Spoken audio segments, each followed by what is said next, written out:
So tell me something your mother doesn't know about you. Jesus. I thought that was a serious question. I was like, I don't know, dude. Well, what doesn't your mother know about you? I mean, I still think that she believes I'm still straight. Even though I've numerously said I'm not. I'm only half. Like an Oreo? Yeah, half gay. Yeah, Oreos are half gay. Doesn't make any sense. That's what's the beauty of it. Welcome to the New Music Podcast. We got your two regular jackoffs from upstate New York. My name is Patrick. And I'm Kyle. Let's fucking get it, boys. It has been almost 2 weeks since we've done one of these thingers. Yeah. Because of that goddamn coronavirus. Shut up. We've been I've been working overtime. I don't know about you. Well, I was on vacation for 10 days. That's right. When did you start up work again? Tuesday. So today on this recording, it is a Friday. So one more day and then I get my 2 days off. I can't wait. You're stoked about that. I can't fucking wait. I have no idea. Can't wait. Oh man.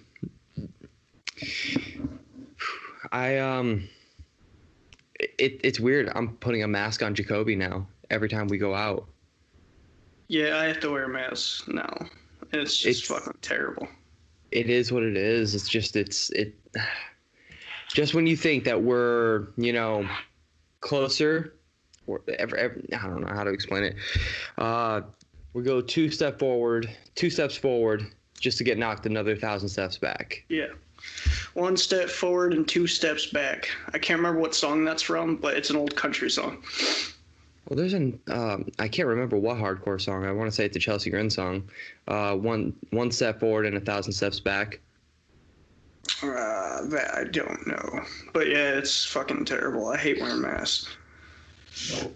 I don't wear a mask in the back room. I can't. No. I can barely breathe on a fucking mask anyway. You can barely breathe as it is. With it facts. See, my boss tried to yell at me for it, and I just pretty much I literally said, fuck off. I can't breathe, and I'm not wearing it in the back, so you can fuck off. One more time. By the way, are you happy that I'm back? Did you miss me? And basically. Oh, man. If you can't tell, we are both tired as shit. Yeah. Well, there's a reason why I'm fucking dead fucking tired right now, but other than working. So listen, why don't you do me a favor really quick and just give me a quick call? I don't know why, but I got you. Hold on. Just do it. You're going to love it.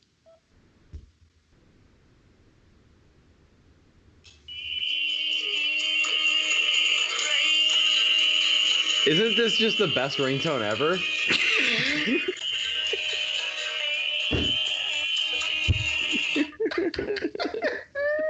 All right. So if you've been living under a rock for the past 2-3 weeks now, I don't even know when this whole thing fucking started. But you may have heard that Puddle of Mudd did a really, really, really, really, really, really fucking terrible cover of About a Girl by Nirvana. Terrible. It's sad because a part of me does feel bad for him, but the way he's handling it, I don't feel bad at all. It's like I don't feel bad at all. Excuse me. I don't know, man. I felt like this was so intentionally bad when I first saw it that yeah, me too. I thought it was a joke, but then when I started reading all the comments and I started looking into it, no, this was for real. The comments are the best. They really are.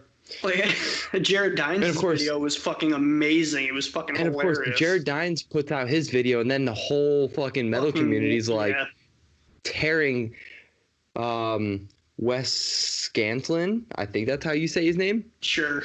Wes Scantlin. They're literally turning him a new one. And so I have an article here in front of me. Good old metal sucks. Axl Rosenberg. Oh, but you're at it Puddle of again, Mud's buddy. Wes Scantlin calling people who dissed his Nirvana cover toxic and jealous. I would like to ask, jealous of what? Your awesome shit that you took in the middle of the whole set, like, or your constipation? He did look like he was trying to pass a turd the whole time. Oh my god, it was so bad. It looked like he was trying to pass a kidney stone. Like, it's so fucking bad. I showed this to my coworkers, and a couple of my coworkers, and the best one that I got, the best fucking reaction what I got was, "Bro, this is not real. Please tell me this is not real." I was like, "No, it's fucking real." Unfortunately, this is real. Dude. This is real life. Now, Axl Rosenberg starts off his article with, "Look, I'm pretty much dead inside, but this itsy bitsy teeny weeny part of me still feels. But the itsy bitsy teeny weeny part of me that still feels things has some sympathy for Wes Scantlin." Oh, kind of like what I just said. The Puddle of Mud frontman has been plagued by scandal for years. It's been pretty clear those scandals were a result of him having some sort of substance abuse problem. Well, that couldn't be more clear based on the way that his performance went.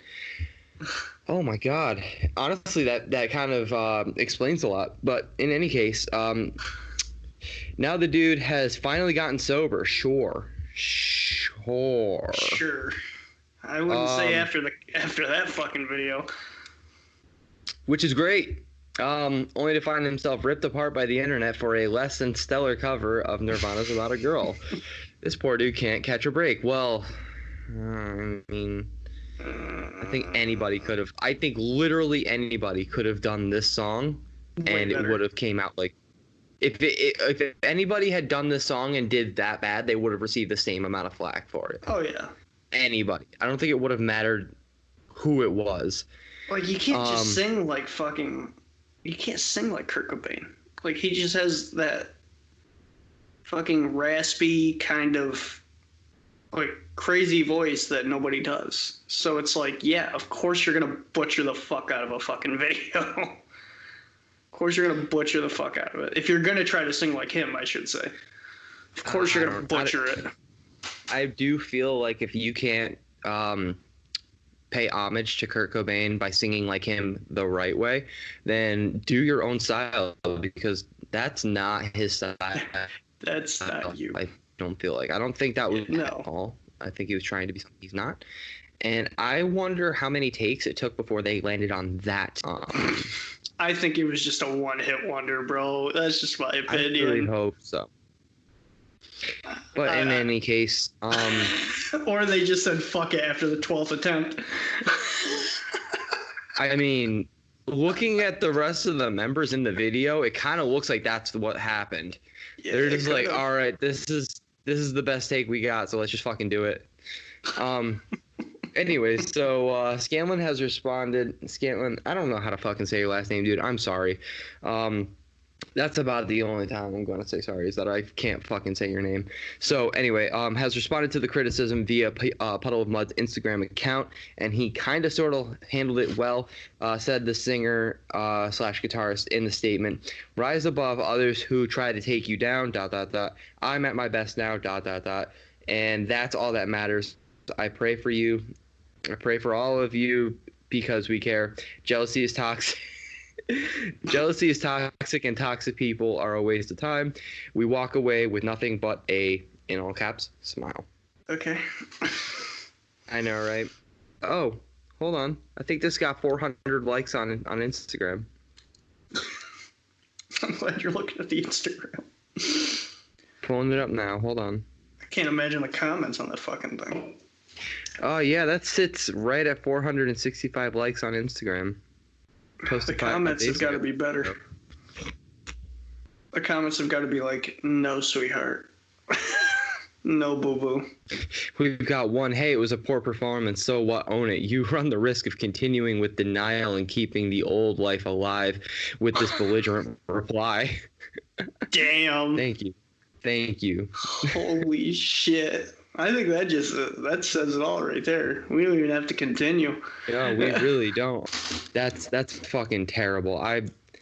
Yeah. In any case, it looks like Post Malone caught on to all of this bullshit because we've got an article here saying that he's now talking about doing his own covers of Nirvana songs during live stream events.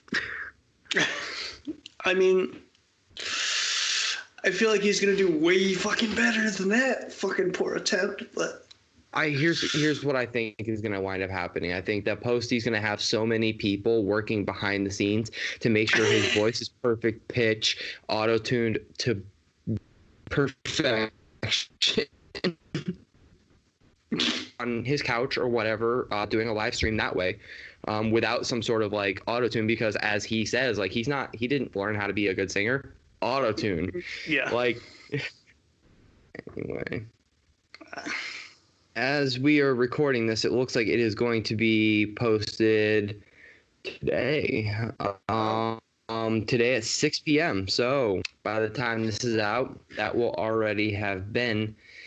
That'll have already happened.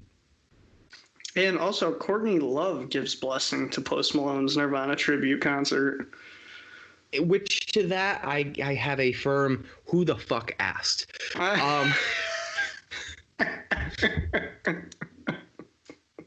Like Courtney Love, you the mass consensus is that you killed your husband. So do you think anybody wants your blessing? Yeah, seriously. But what we do want to know is how you feel about the Puddle of Mud cover. Where's your response on that? Yeah.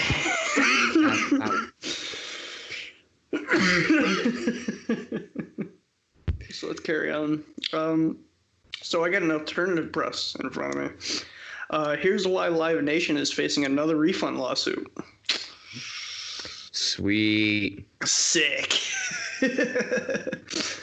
And Colton Greenwood, you're on the chopping block for today for this.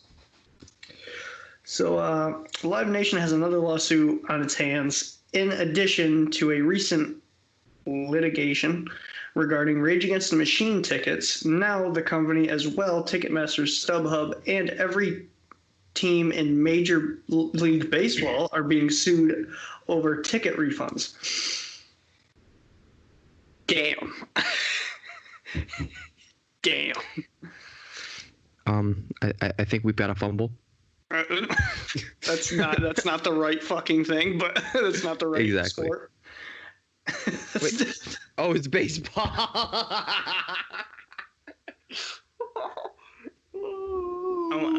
I want to walk away. Foul ball. I want to walk away so bad. Just end it here. Just end the episode here. So in case you were wondering why this episode is called Rest in Peace New Music Podcast, this is why. No, it's Rest in Peace Pat, not New Music. The lawsuit. Show on without me. Yeah. The lawsuit has two plaintiffs. One is from the New York Mets season ticket holder. The other is a woman who bought 6 tickets to a game set to occur in May. Previously, Live Nation owned Ticketmaster outlined their refund policy, stating that refunds were only available for canceled shows, not postponed ones. Ticketmaster will reportedly be offering a limit 30-day window to receive a refund. Similarly, the refund will only be available once the show is rescheduled. Ticketmaster will be emailing customers when and if their shows are rescheduled and allegedly presented 3 options. The first is a cash refund request. The second is to receive 150% credit for the value of the tickets.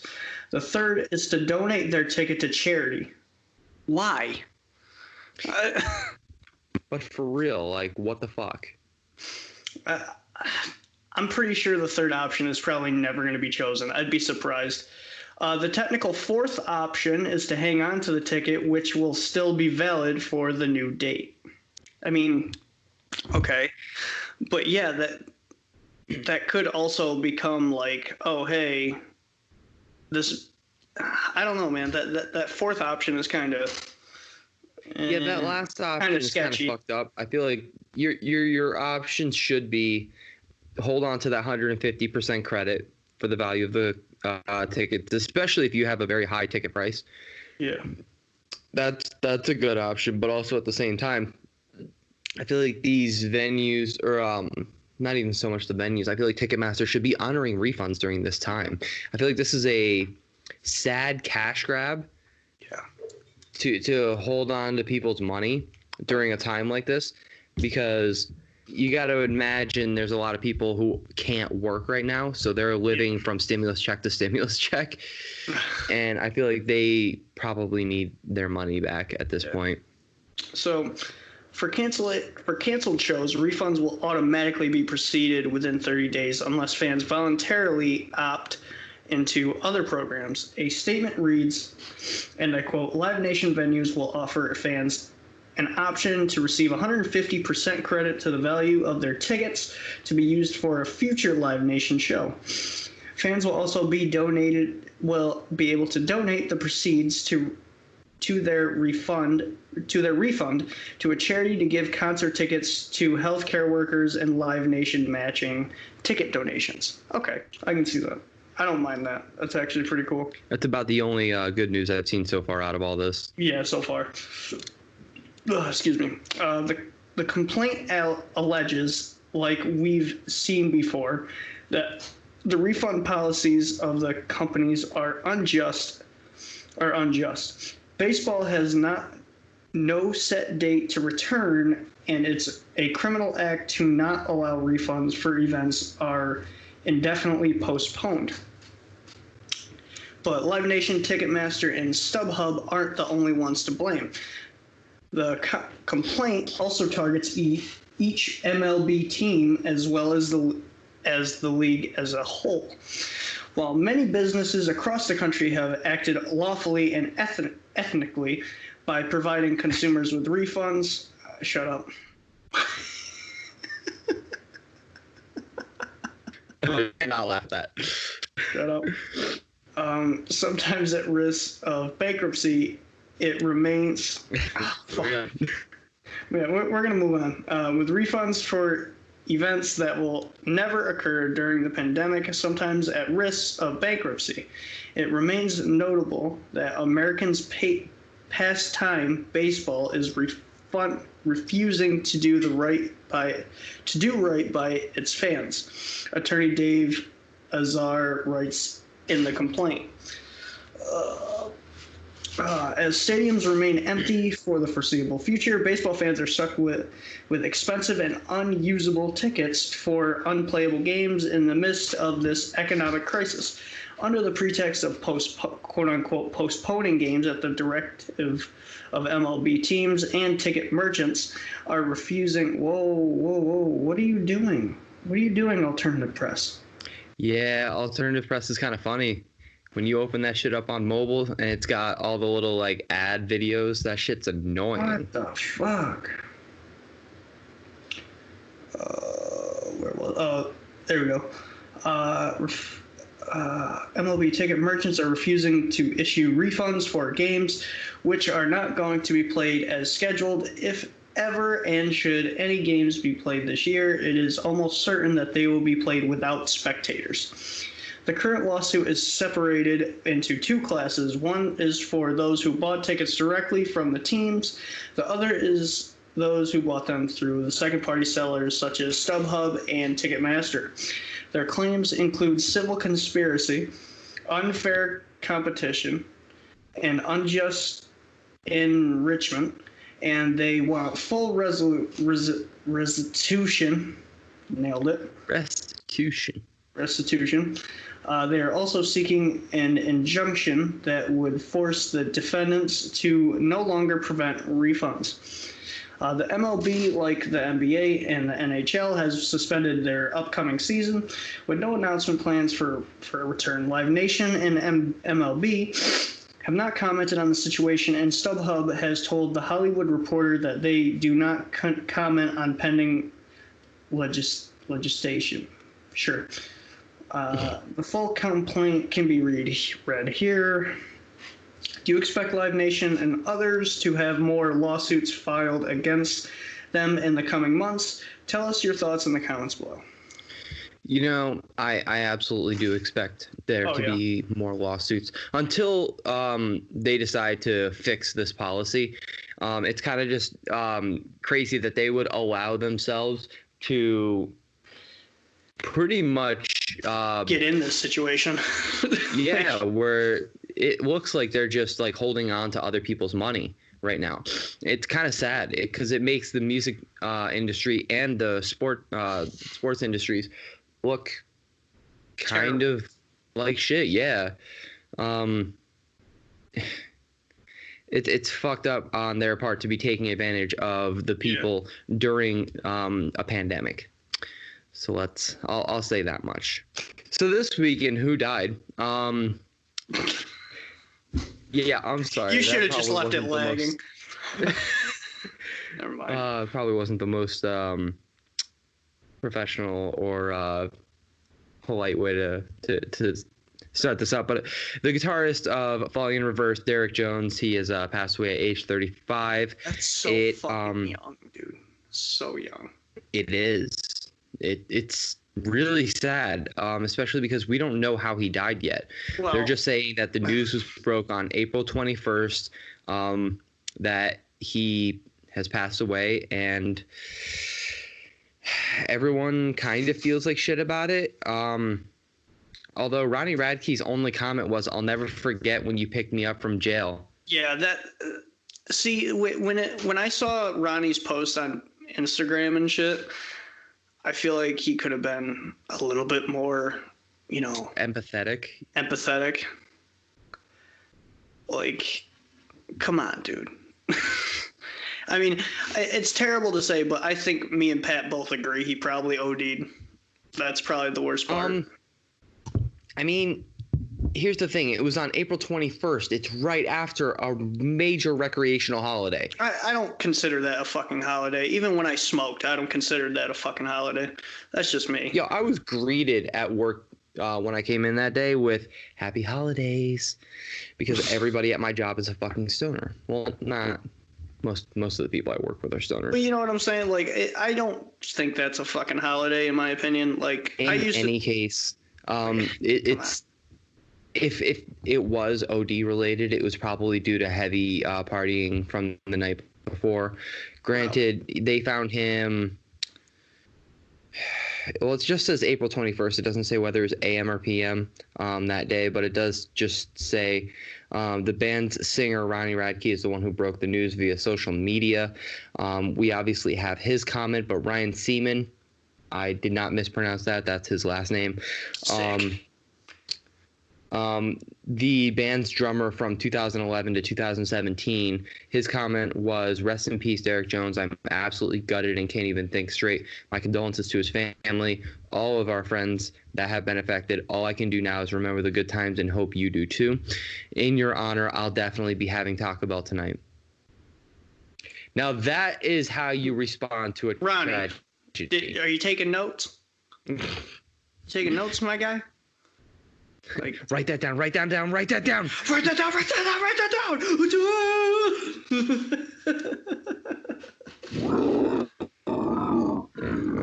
So Jones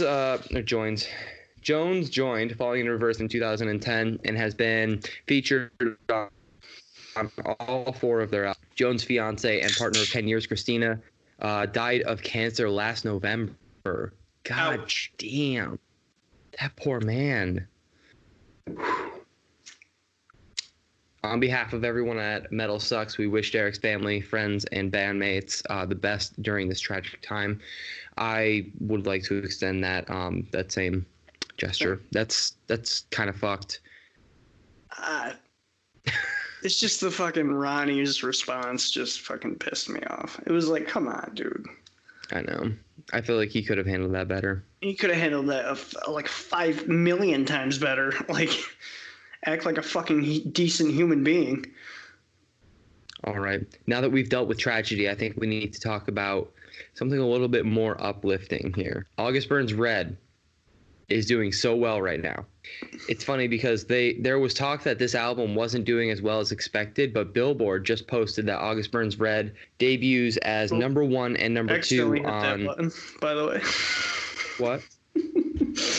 I was clicking on the article and it like held for some reason, and I downvoted that.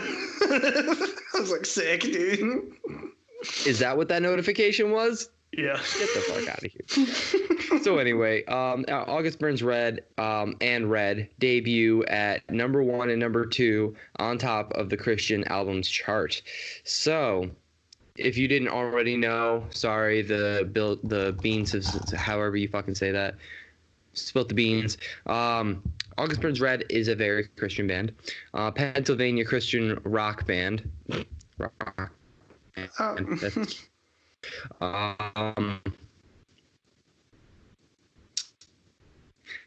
On Billboard's top Christian albums.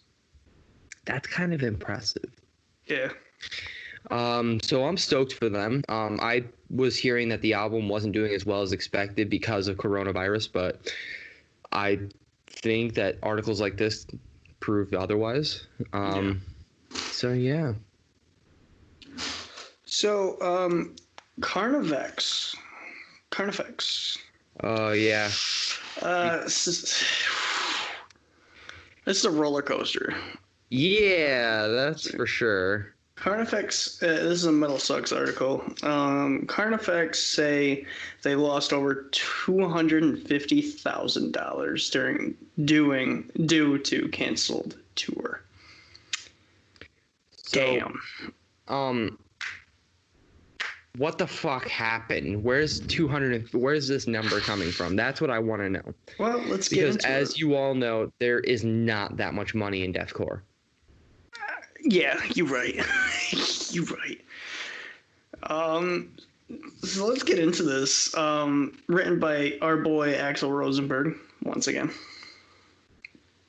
Carnifex, like so many bands, were forced to call off a tour when coronavirus took over the world.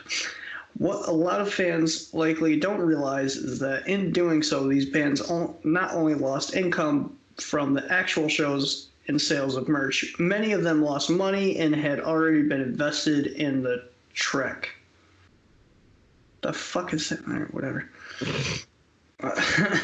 Having merch produced, shipping gear, making travel accommodations, hiring crew. Why the fuck did I say hiking crew? That's the same.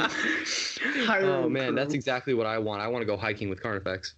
Scott, Ian, Lewis, if you're listening, first of all, we made it. We made it. Second of all, yo, let's go hiking together. These things don't just happen all by themselves. You got to spend money to make money. That's a fact. It's part. That's why we're fucked. That's why this podcast doesn't do that well. Facts.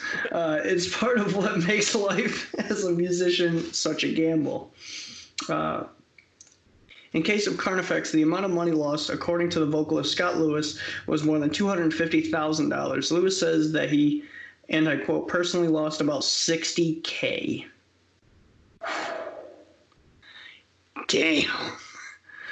Holy shit. Even if you're not a Carnifex, how do you feel for these dudes? I felt that.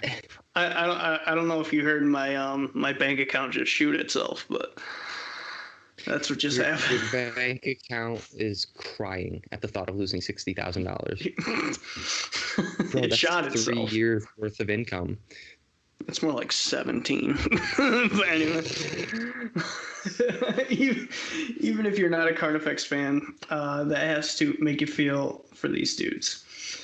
Facts. The revelation came via tweet And Lewis was responding to a recent interview with U.S. Secretary of Treasury and adult garbage pail kid, Steve Munchkin. Okay. That's the first time I'm hearing that man's name. Hold on. Munchkin or Munchin? Mukin? Nukin? Steve Nukin. Newman. Hadouken. Hadouken.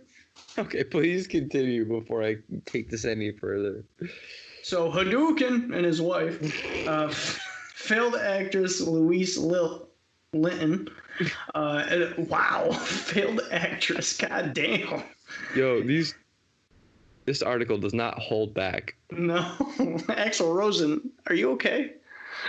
Are you okay? Maybe he knows he's in isolation and just or he looking for somewhere to vent out his frustrations on the world. Or he just knows we talk shit. I doubt he knows we talk shit. I doubt he even knows who we are. Probably. But if you are, we made it. We made it. That's all that matters. I need validation from Axl Rosenberg. Anyway, have both come under fire before for making insensitive, tone-deaf comments that demonstrate they have no idea what it's like to not be rich. Oof. Every celebrity ever in this pandemic. But Hadouken has now done it again in this latest interview, during which he suggested that Americans can live on just $1,200. What? I'm gonna play the video. These checks in the mail or direct deposit, it's really bridge liquidity for people as they go through these difficult times. Bridge liquidity for about 8 weeks? Well, I think the entire package provides economic relief 10 weeks, by the way. For about 10 weeks. These checks in the mail or direct deposit. You can't live off $1,200 for that long. No. Not when people got rent to pay. Like, half are that's people my forgetting rent. about rent? Yeah, half that's my rent. If we were talking just food, you could survive off of $1,200 in food for 10 weeks. Easily. Yeah. But you got to keep in mind, people have other bills. Like, electric Jesus bill, Christ. Car insurance, life insurance. More importantly, rent. Netflix, Hulu, Amazon Prime, YouTube Premium, Spotify. I'll just keep going. These are all necessities to me in my life. Anyway, the amount offered by incoming coronavirus stimulus checks for 10 weeks. Excuse me. That's terrible. Obviously, I would argue that Lewis is wrong to suggest burning Hadouken and his ilk alive. Sure. I mean, yeah, burning alive is definitely no. That's the first time I'm hearing that. I mean, yeah, burning alive is definitely a terrible way to go, but there's so many more brutal ways you could be punished. Did you know that Hadouken was a producer on Batman versus Superman, for example? Damn. Oh my god. Okay, so do you know how awful it would be if we made him actually watch that movie on repeat endlessly for weeks? Brutal. I have to agree with that. You know what? I kind of want to shake your hand, Axl Rosenberg. This was a good article. This was a good one. I'm looking on the calendar. What? Dude, he's a fucking so fucked. Savage. Oh my god. He's a savage. It's funny. This is a very Metal Sucks heavy week. Just putting that out there. Victory Records, Tony Brummel launches a new label and publishing company by Metal Sucks. Yeah. A mere several months ago, after selling Victory Records to Concord for somewhere between $27 million and $34 million, that's kind of a big number difference right there. $7 million is not something to just, drop. That's not like pocket change, all right? But anyway, that label's founder, Tony Brummel, has now launched a new label, Mission 2 Entertainment. Huh. This sounds more like a side quest to me. And publishing company. How Amux? AMUXE Publishing? Emu. Emu? Emu. Yeah. I don't know. Whatever the fucking sound they make. So here's a quote, apparently. Here's the official announcement. After a historic 30-year run with close to 16 million albums sold and numerous platinum and gold albums and singles, the team behind Victory Records has launched Mission 2 Entertainment. Same job, different name, bigger mission. Promises CEO/founder Tony Brummel. I started Victory Records in 1989 with $800. I made a different deal and have not submitted. I've made a different deal and I have not submitted like so many other independents. I keep the entire staff. Let's go. Okay. The inaugural release will be delivered by hardcore legends Cro-Mags, which is a sick hardcore band, by the way. Absolutely should go check that out if you're not familiar with them. Debuting their first studio album since 2000 with the aptly titled The Beginning. Okay. Anyway, I'm sorry, you haven't released an album in 20 years and you're gonna call this The Beginning. Or you can name it the ending. There's something I'm missing. Yeah, it's a prequel. That's what it is. It's a prequel. Just call it prequel at this point. Prequel. I fucking hate you. Well, I mean, when all else fails, you can prequel. You know what? Getting pre.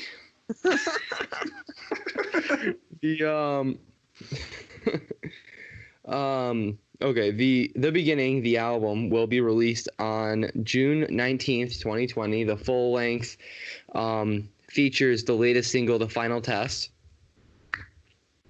So many mixed messages here. It's ridiculous. As well as the previously released From the Grave, featuring ex-Motorhead guitarist Phil Campbell. And the New York Quartet recorded The Quarantine Show. Very original. On March 15th, 2020, live from New York City. I first saw Cro-Mags open up for Venom in 1985 in Chicago when I was 13 years old after having moved home from the Bahamas. Damn. You live in the Bahamas, boy. After that show, I knew I was not going to college. Yeah, I can relate to that feeling. Going to a concert and you're thinking, "Damn, this is fucking badass. I don't think I'm going to college. I think I'm just gonna be a really shitty deathcore vocalist." But that's just my personal career. The band is rounded out by guitarist Rocky George of Suicidal Tendencies, Gabby Abularic. That's my best pronunciation of your last name, Gabby. I apologize. And the drummer, Gary Sullivan. As one of the founders of the Salt Lake City punk scene, the reunited Insight will issue Reflection later this summer. The 19-track collection spans their short, blistering career with 4 brand new tracks, rare live tracks, and vintage studio material. Brummel says Insight are a great band. Forgot we were talking about Insight there. I thought we were still talking about Cro-Mags for a second. Damn. Insight are a great band that my old band, Even Score, played with in Salt Lake City in 1990. God damn, this is some old school shit. Such an underrated band and a better human being. It looks like it just goes on to state more shit that's going to be coming out under this new label. But honestly, I'm pretty stoked for what we've already talked about. Yeah. So yeah, let's fucking get it, boys. Let's get it. Right. Now, before we get to This Week in Trapped, have you ever wondered? I know I have definitely wondered what a sexless marriage would sound like. So apparently, sexless marriage is a supergroup. Who would have fucking thought? The Red Chord dudes launched a new band with Deafheaven and Doom Rider members. So as if, hold on, Umbra Vitae wasn't enough. The Red Chord guitarist Mike McKenzie and bassist Greg Weeks have launched yet another band called Sexless Marriage. Now, I need to know why they landed on this name. All right. Yes. The TRP reports that the band also features Chris Johnson, Deafheaven, and Doom Riders, as well as Chris Bevilacqua. Sure. Bevilacqua Lips? I don't know. Of Labor Hex and ex Doom Riders, and Mike Mirowitz of Weak Flesh. I want to click on this button so bad to hear it because I'm just so curious. I got you, man. You ready? I'm fucking ready. Wow!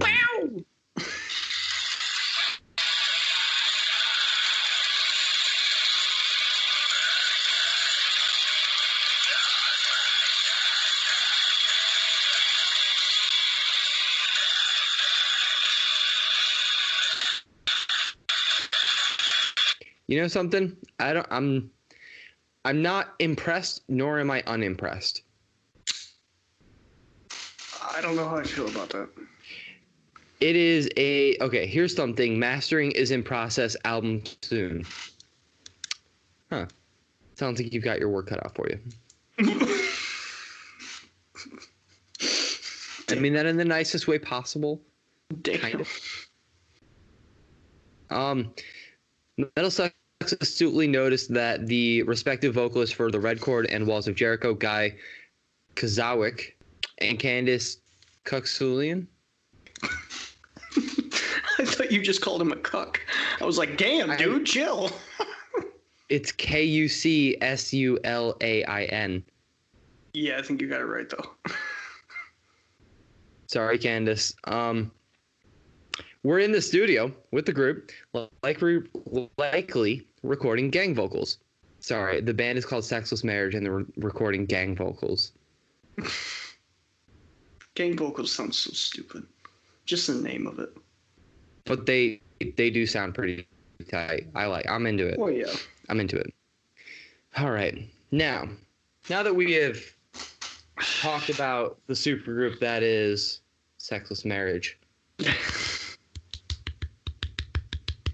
let's get on to This Week in Trapped. All right, so I didn't think that we were going to have to talk about this motherfucker yet again. I didn't think he would do anything interesting. And we're talking I had about a feeling he was going to come up again because the guy's bored. So the guy's bored and doing mad lines just to keep himself awake and on Twitter at all times. I almost think that he's got like people on his Twitter account just kind of following suit with what he's been doing. But I don't know. I really don't know. So let's try to do this one in chronological order.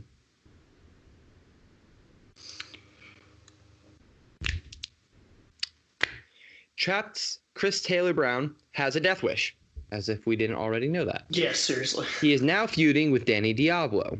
Now, for those of you that are not familiar with who Danny Diablo is, because I was not. Me either. He has been a staple in the New York or NYHC scene. I'm assuming that's New York hardcore scene.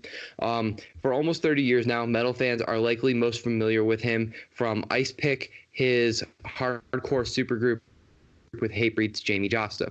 And he is not the dude with whom you fuck. That is directly from the Metal Sucks article. I mean, I remember Ice Pick. Absolutely. Hard to forget about that band. But in any case, the statement that we have here kindly outlined by Metal Injection, stating, Diablo made a name for himself with hardcore projects like Crown of Thorns and Scarhead. Diablo almost died after a 1993 fight where he was stabbed with an 8-inch screwdriver. Despite that, he was almost charged by the court because of beating the attacker took. In 1998, he was arrested for an attempted murder. This guy is no joke. That is how it is outlined by Metal Injection. This is the man with whom Brown is now feuding. I guess he couldn't find a fork to stick in an electrical socket. He might as well. I guess so. What happened in this? Mr. Diablo stood up for Ice-T, who has been the latest target for Chris Brown's rantings, which I will now reference. Wait, which one of these articles came out first? Oh, technically, the Trapped frontman's attack on Ice-T came first. So hold up, let's back this up. All right, Trapped frontman claimed body counts Ice-T bitched out when challenged to a fight. Okay. Have you seen Ice-T? Ever? I just think that he just is under the impression that, like, who the fuck is this guy? I've got bigger fish to fry. Get out of the way. You know what I mean? Yeah. Anyway, I see at it again. He knows who we are. He knows that I told Riley from Power Trip charity boxing match, no gloves, and he bitched out. That's the quote. The rest of Ice-T followed immediately, but makes this quite confusing. Okay, I don't know where he was going with that. Why did he even bring Riley Gale into the conversation? We're not sure. In any case, we eat cup of noodles every day. Take us for every penny we're worth. XOXO. The proud Bernie bitch liberals. All right, that was a good one. The original story follows. Trapped frontman Chris Taylor Brown seems to have two goals in life. To actually receive praise from Donald Trump and to have his bitch ass handed to him by Ice-T. Oh, my God. All right, so as you recall, Brown is now enemies with anyone who is, as a result, seemingly suffering a xenophobic pro-Trump nervous breakdown on Twitter. In addition to members of Trivium, Power Trip, Every Time I Die, The Acacia Strain, Born of Osiris, Attila, Chelsea Grin, I Prevail. Yeah, we've talked about this on previous episodes. And a cadre of other bands. Brown most recently ran afoul of Body T frontman while trying to diss Sumerian Records and the label's entire roster, which is kind of funny because Body Count hasn't released an album on Sumerian in 6 years. They're currently signed to Century Media. Shots fired, and they all fucking missed. Basically, Brown asserted that Trapped is bigger than Body Count right now because they have a higher streaming number on Spotify and Pandora. He really hypes that Pandora number too. Like, come on. But the thing is like the people that use Pandora are from that generation. They only listen to music from that generation. I'm talking 3 Days Grace, fucking. And you know what? That's probably what they turned on. They wanted to listen to 3 Days Grace. And they got Trapped. Only Headstrong. So apparently on April 14th, 2020, Ice-T made a tweet saying, dude, ... keep talking ... we'll bump into each other one day. And then Trapped continues to respond by saying, okay, really want me to show comparison between Trapped and Body Count? So you are threatening me because I am saying your stream counts are far lower than my band's. Okay, wow.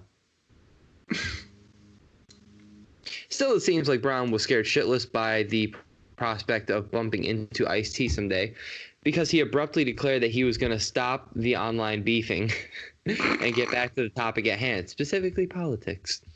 So I will read this in that type of I'm better than you tone. Oh God. I've let my emotions get the best of when dealing with Twitter trolls. My attitude's been defensive and I have lashed out. I've started this little Twitter journey with a plan to use this account to do what I can to support my president. Mind you, I'm saying 2 because he literally wrote the number 2. I have gotten away from that goal. That's over now. Sad part is I can actually see that press conference where Trump says all those things. If you have actual footage of Trump saying those things, please send them to the New Music podcast at gmail.com. I'm kind of curious of what Chris Brown thinks of Donald Trump actually saying that if you inject like bacteria killer like Lysol in your body, it'll kill the virus. I'm kind of curious of how he thinks about that. Because that was the dumbest fucking thing I've ever heard in my life. Well, I mean, the same is true that if you wad up a ball of aluminum foil, like into a ball and then throw it in the microwave, you get a solid ball. I'm hoping everybody's just picking up that this is all completely satire. I'm sorry if you don't know this. But no, the Donald Trump injecting Lysol in him, that's not fake. That's not fake. I mean, if you want to go ahead and inject like I don't know, sanitizer or bleach, go for it. Let me know how that works out for you. Or not, because you're probably going to die afterwards. I don't know. I don't even know what to say to that, because that's just, of all the things for Trump to say out loud. Well, the best part was he didn't basically say. I mean, he basically said that, but then he like looked at his like health attorney or whatever the fuck he is, and he's like, "Can we do that? Can we inject it like that?" I was like, "Dude, no! Like, are you serious? That's basic knowledge." Trump, go to sleep forever. I hear the guy doesn't sleep. I hear he's like me and he gets like 3 hours sleep a night. But, you know, I don't think I would sleep either if I was running the country. So poorly, but other than that. Oh my God. Apparently it took less than 24 hours for Brown to once again let his emotions get the best of him. So that's that. So Ice-T decides to put out another tweet with some sage advice. Ice cold fact. First of all, Ice-T should just have a show where he just does ice cold facts. Ice cold facts. Never confuse popularity with respect. Oh, got him. Got him. I think that's a good. That's fucking strong. All right. Moving on, today in Trapped, and this is a article put out on April 22nd by Axl Rosenberg. Like I said, this is a very Metal Sucks heavy episode this week, so bear with us because we're doing our best here. Okay, the Trapped thing was funny for a while, but I think I speak for everyone here at Metal Sucks when I say that we are ready to be done with it. I've got 4 kids to feed, so I'm writing this latest round of Everybody Hates Chris Taylor Brown. But after this, please, let's stop talking about the guy and let's let him fade back into obscurity and a career of playing bars and grills, okay? Agreed. I agree. Thank you. First, Revolver snagged a few interviews with 2 of Brown's notable combatants, Power Trips, Riley, and New York hardcore staple Danny Diablo. Gale correctly asserts that Brown is a troll who is just desperate for attention, which I admit Metal Sucks helped give him. Like I said, I've got 5 kids to feed. Wait, you just said you had 4 kids to feed. How many kids do you have, dude? Axl Rosenberg, I think you've lost count of how many kids you have. Okay. Oh my God. He forgot one. Don't worry about it. He forgot the one that he forgot to wear a condom on. He forgot to pull out. Nailed it, dude. Fucking nailed it. So, To the surprise of no one, Diablo, who is almost as famous for his physical confrontations as he is for music, says he's down. Fighting is second nature to me my entire life. I've boxed. Everyone knows my reputation in the streets. All you have to do is say my name and people will know what I can do in and out of the ring. But look, I would never want to hurt this guy, like, for real. Look, I would train with Gavin and Craig Satari from Sick of It All and fight for charity, donate the money to the Children's Tumor Foundation. Diablo loves kids. I want to help the kids. Most people talk. I've challenged people to fight, and most people haven't shown up. If he shows up and accepts, I'll shake his hand and be cool. Mad respect. So, Diablo also says, not a single fan has written me to defend Brown. I think it kind of speaks for itself right there.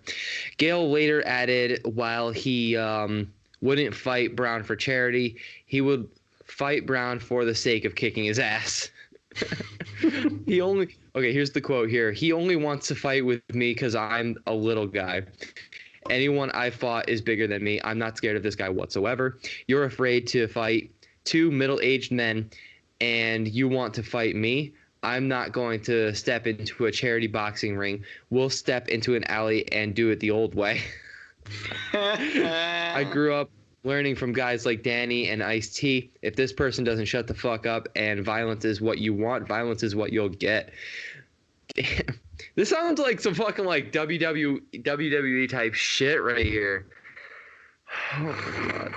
Although Brown declined to comment for the Revolver story, he was only too happy to keep ranting on Twitter where he said he'd fight Diablo if Gale would fight him in a bare knuckle brawl, and later challenged another one of his new friends, Body Count Ice-T, to a bare knuckle fight as well, which is pretty funny because he threatened to sue Metal Sucks for reporting that he would challenge Ice-T to a bare knuckle fight. Oh my God. Look, if you're a lawyer, now's a really good time to become friends with Chris Tyler Brown because you're going to make some money. Facts. Yo. Okay, so all right, so Revolver put out a Revolver tweeted, "It's official. Danny Diablo has challenged Trapped officials Chris Brown to a charity boxing match. We talked to him and Power Trip's Riley Cyrus about the Twitter rants heard around the world." And you see a direct response from Trapped official saying, "Fuck you, you defaming and slandering assholes. You are allowing Riley to lie about me. Tell him to produce any unprovoked tweets where I was doing anything but defending myself from personal attacks and insults. I have no problem boxing anyone. Danny is the same size as I am. F you." Dude.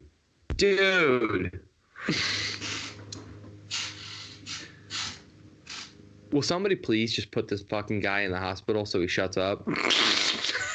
That's all I'm asking. Put this man in a coffin.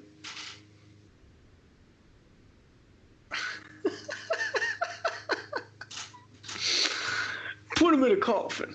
Whoever this trap guy is, I think his friends should get him help. Do an intervention or something. Real talk.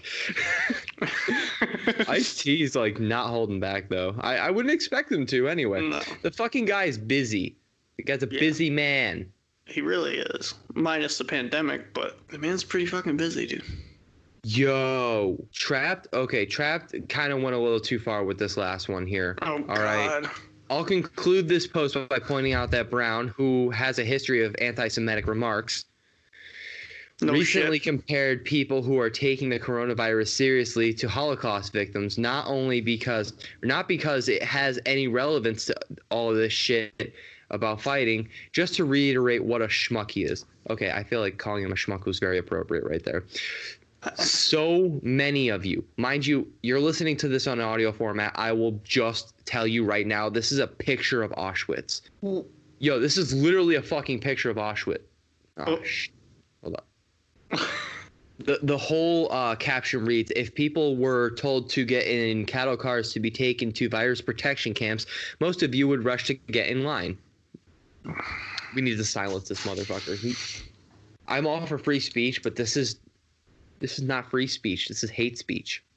Oh my god.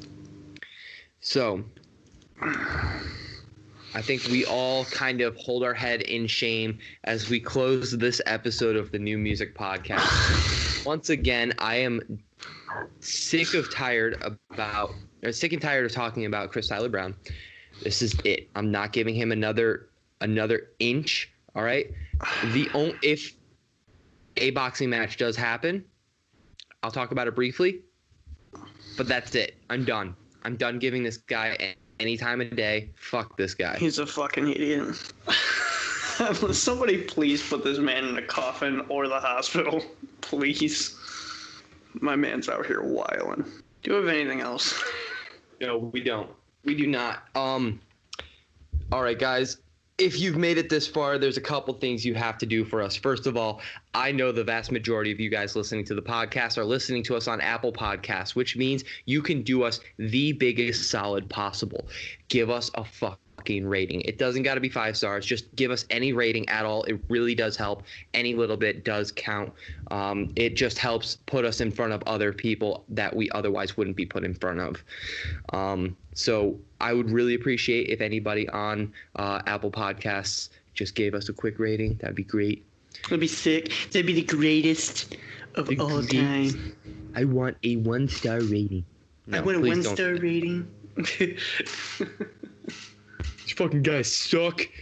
All they do is make dick jokes and butt jokes and talk about Chris Brown from Trap. I'm pretty sure that they're gay, but they don't admit it. They don't come right out and say it, but there's some clear sexual tension on this show. I don't know about you, but I'm about to go clean my dick.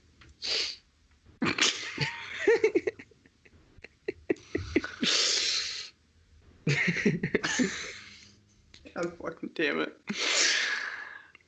I will wipe off the smegma and save it for anybody who gives us a 1-star rating. Kyle, any last words? Follow us on Instagram, follow us on Facebook, follow us on YouTube, subscribe, hit that bell button, and crowd kill that motherfucking bell button. I have neighbors. I can't yell anymore. Also, I'll be posting the hot sauce challenge video.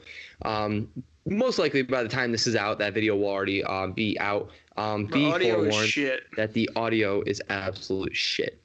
Your boy forgot to press the one button that needed to be pressed, which is turning on the microphone. So all the audio came in straight from my cell phone, and it sounds like dog shit. Sounds so bad. But if you still want to watch us burn the shit out of our tongues, plural, because we each have our own tongue. Yeah. I mean, it's still funny. It's still funny. I thought it was funny. Beans! Beans! Every time I got to that part of the podcast as I was trying to edit the audio, which, by the way, listeners, I want you to know the reason why it took a week for me to decide to put this video out is because I was trying. I was trying to fix that audio. Every time I got to that part, I would just giggle to myself and just like, beans! I also love just don't be a bitch about it. You're fine. I had to start it off that way too. Just don't be a bitch about it. Just don't be a bitch about it. You're fine. All right, guys. Thanks again for tuning into the New Music Podcast. As always, we are a somewhat weekly show. We got you on the news, the reviews, and the interviews. We have an awesome interview we're doing tomorrow, but I am not going to tell you who it is yet. So, Kyle doesn't remember. That's okay. Like always. I do. Because I do. I hate you because I can't do that now. I want you to give me the most powerful scream you've got.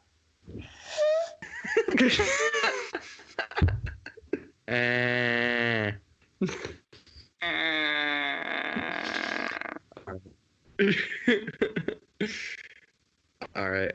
I love you guys. Bye. Bye.